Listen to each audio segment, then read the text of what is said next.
So hey everybody, I'm going to show you how to pack wheel bearings today. It happens to be that I'm doing it at the same time as I'm doing a brake job, but for the sake of showing you how things work, I'm going to separate them into two topics. While you have the caliper off is the ideal time to pack bearings. If your brakes run for a long time and it's time to pack bearings, you can do them separately. So this next section, I'm going to show you how I pack bearings and what it takes, because these days with all the new cars, with all the ball bearings, corner modules, most people don't ever get around to packing roller bearings anymore, unless you've got a boat trailer, a boat or a camper. Almost all the cars have gone to a ball bearing system that are sealed for life, and you don't have these things where you need to service them periodically. So in any case, I'm going to show you how you do that. And on these old Camaros, and most of the cars in the 80s, the standard interval was 20, 30, 40,000 miles, somewhere in there.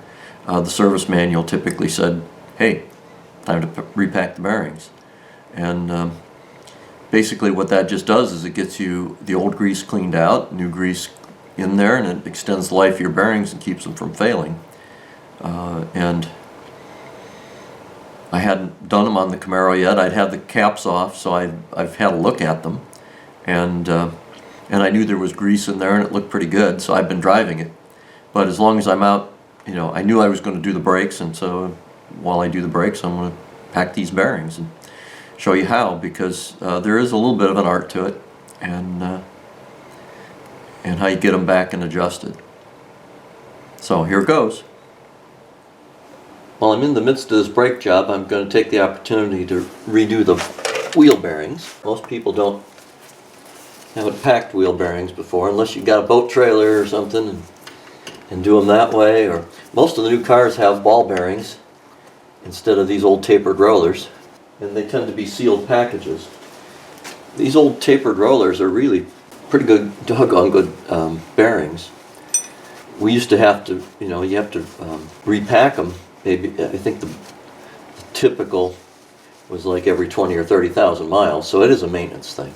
But these bearings, there's a lot of capacity in a small space, and if you keep them greased, they typically run for a long, long time.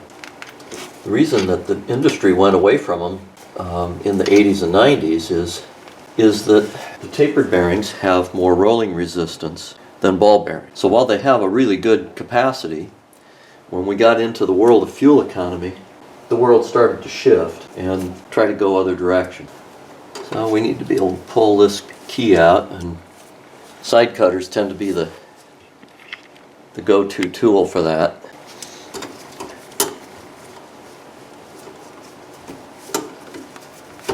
And you need to be sure you got a new key to put back in. Now that one's pretty tight. That's actually, see, because the pin was up, that's actually maybe a little tighter than they should be, but so we'll see how these bearings look. And just for note, as we're taking this apart, so there's one hole there for a key, and there's one in the side for the key. And when we go back together, we'll pick the one that is closest to makes the most sense.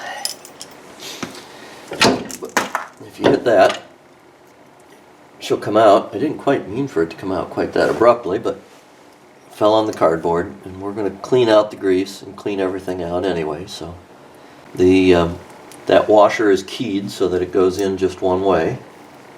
And what we'll do is clean those up and inspect them. I have a fresh set if I need them. I bought a spare. I'm sort of expecting that it won't be necessary, but so we pull that off, clean this up. We're going to clean all the grease off, make sure that the spindle looks okay.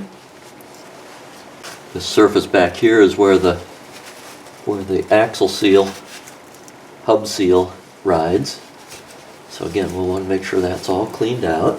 The spindle looks okay. I don't see any significant issues with that. So your rear bearing rides there, your outer bearing, your inner bearing back there, and your outer bearing out here. And those all look good. And we're going to go down here, and you can see you've got a seal in the back, and there's your bearing. So we need to pry that guy out of there.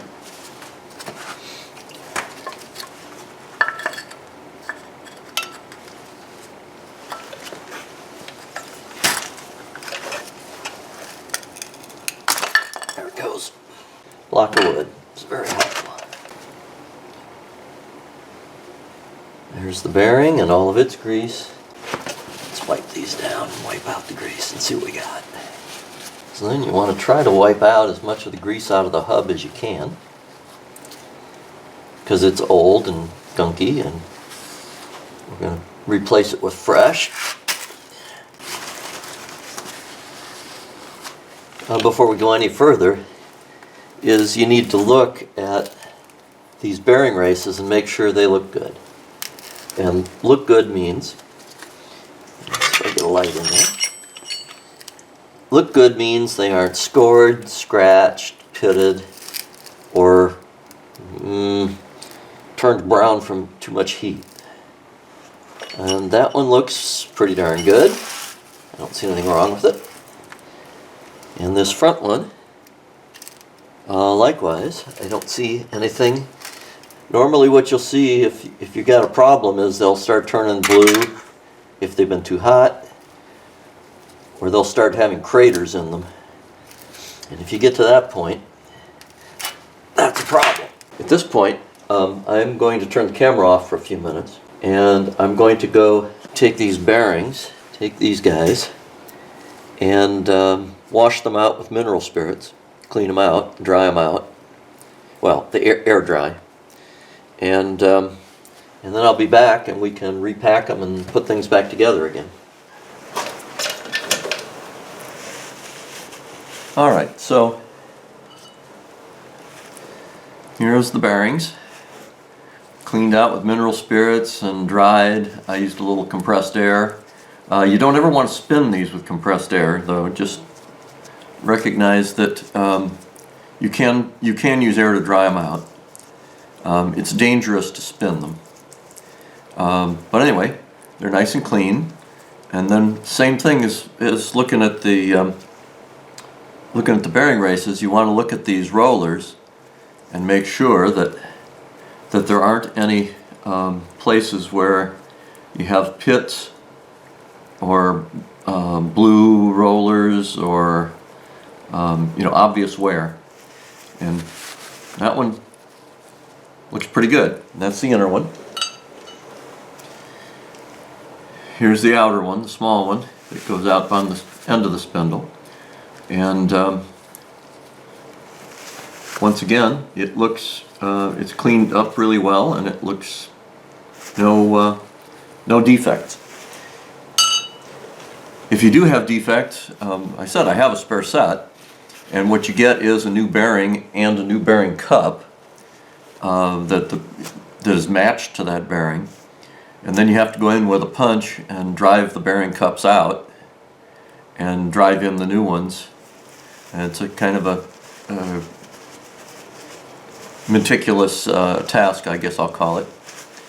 But in this case, I don't need to do that. If you keep them greased, these tapered bearings generally last a really, really long time.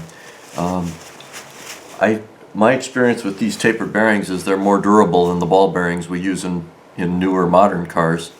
But fuel economy is a big deal, and every little bit of rolling resistance that you can take out aids the environment and fuel economy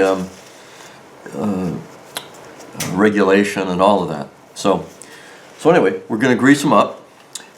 I've got a bucket here, a pound of Valvoline brand multi-purpose grease. It's the right grease for this bearing, for GM. It's a GM spec. You want to be very careful and use the correct grease, because One is, if you use the correct grease and it matches, it'll mix with whatever's, if you have any left over in the hub.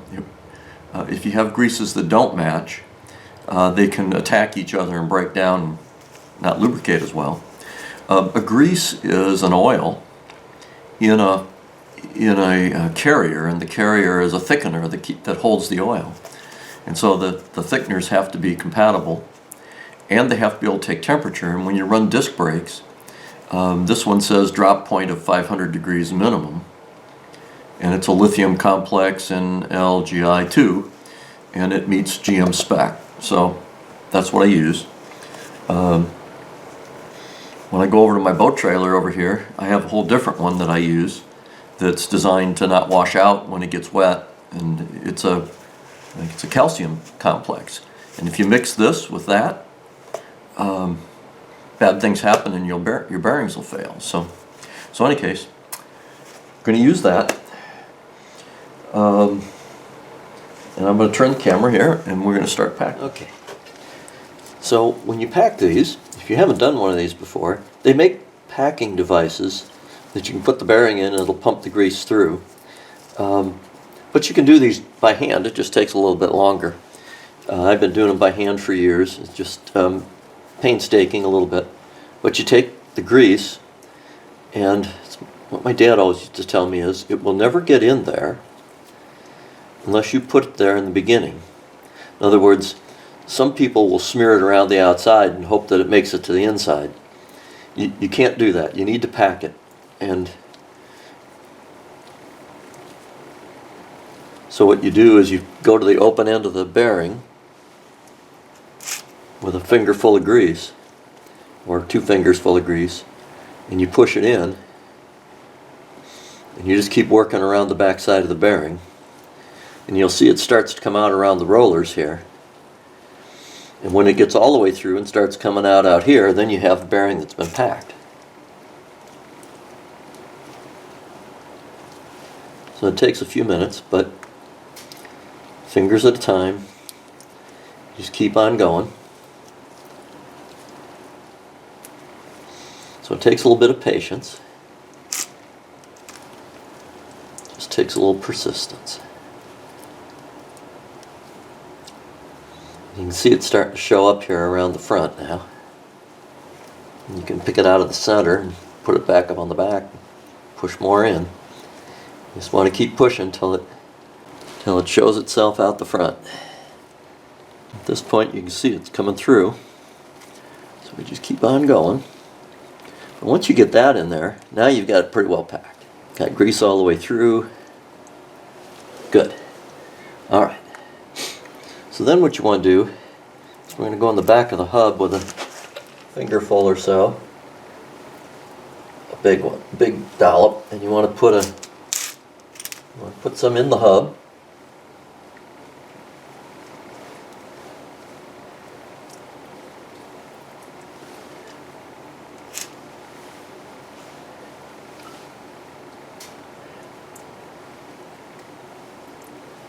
Because what happens is, this bearing's full of grease, and as I said, it's a thickener with oil. The oil wants to come out and flow away. So you end up with more grease around the outside that kind of keeps the grease and the oil from running out of the bearing. Kind of like a dam. It dams it up, and then we got a seal we're going to put in here, so same thing, and we'll put a little extra in the back behind where the seal goes, and then we're going to go drive that seal in just a minute. But first, as long as I'm doing this, we'll go ahead and do the outer bearing. Same deal, it's just a little bit smaller so it packs quicker, but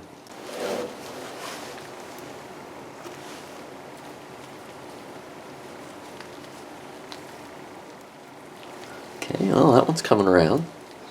So we got it just about fully packed.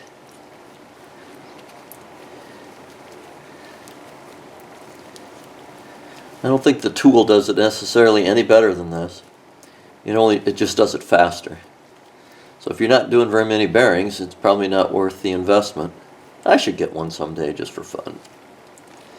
But I don't pack bearings that often. It takes an extra 15 minutes or so to do this. It's not a big deal. Alright, so that one's ready, and I'll set it off to the side. Wipe out the cover. Typically, this one didn't have any in it. Typically you want to put some in the cover too. Doesn't have to be a ton, but just like putting some in the center of the hub, this will keep some lubrication close by. Then you need a new seal, like that. And it gets driven back in used by seal driver.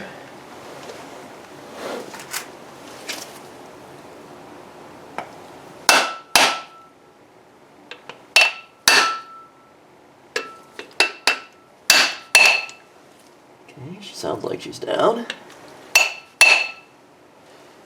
Alright.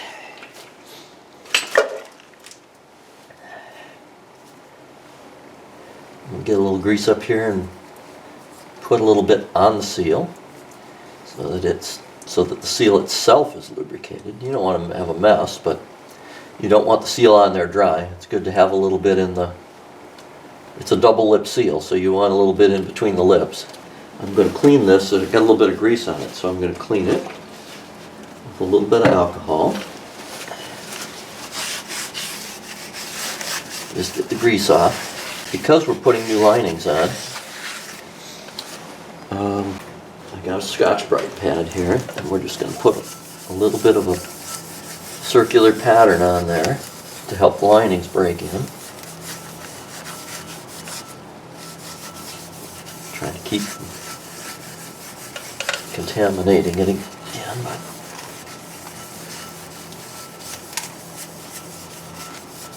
doesn't need a lot. Just helps to have a little bit of something for the linings to bite into. Try not to get any of the grit in the bearing. Okay. And I'm going to come back and wipe that again with the alcohol one more time. Now we'll put her on the spindle. Like so. Slide her back. I think I'm going to pull that back forward just a little.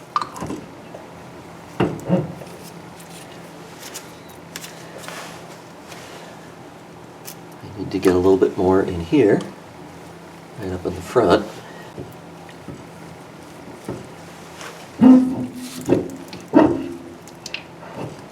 Okay. Now we take our new bearing, our freshly packed bearing, and put that guy in there, like so. And we take that washer, wipe off the old grease.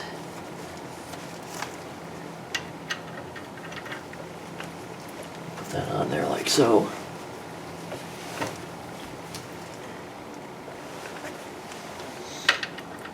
And we can put the nut on.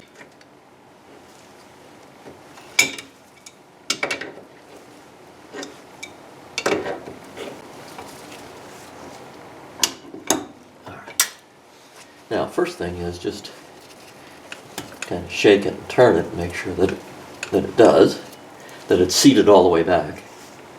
But it looks like it is. It's just kind of a double check.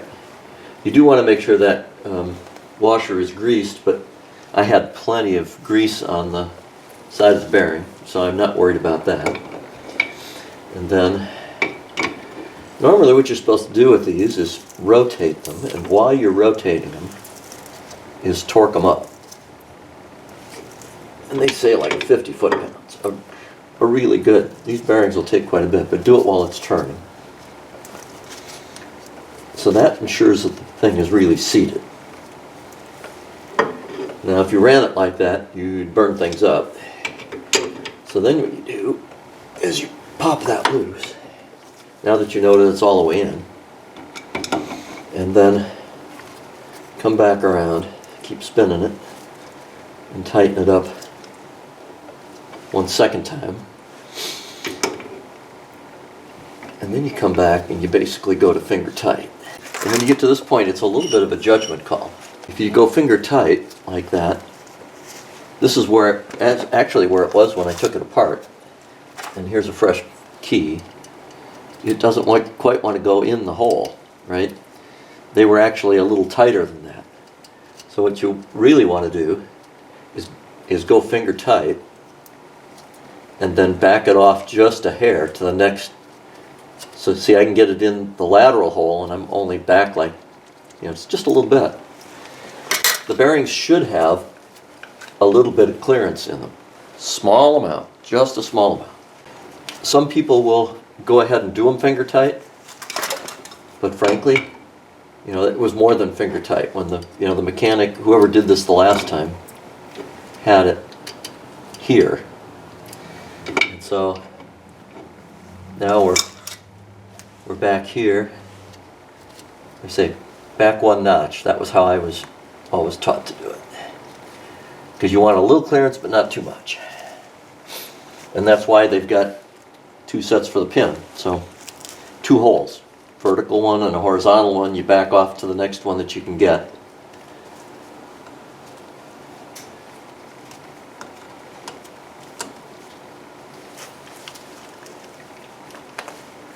Then you bend that guy over. And then there are all kinds of opinions what you should do with the other end. Some people clip them off. Some people bend them both the same way. Normally I do one over the end and then I turn one.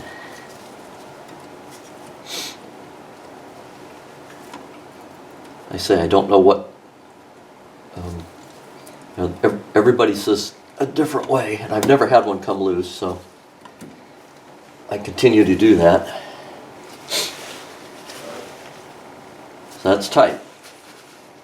And then you take this guy, and it's got plenty of grease in it. You want to make sure that there's enough, but not too much. And in fact, I'm going to take a little bit out and just smear it back in there. Okay. If you whack on the end with a steel hammer, you'll usually mess it up. But a rubber one's usually okay. Gets it in there. Bearings are done. I still need to wipe down the rotor and put a little pattern on this side now that I can see it. Get the grease off the rotor.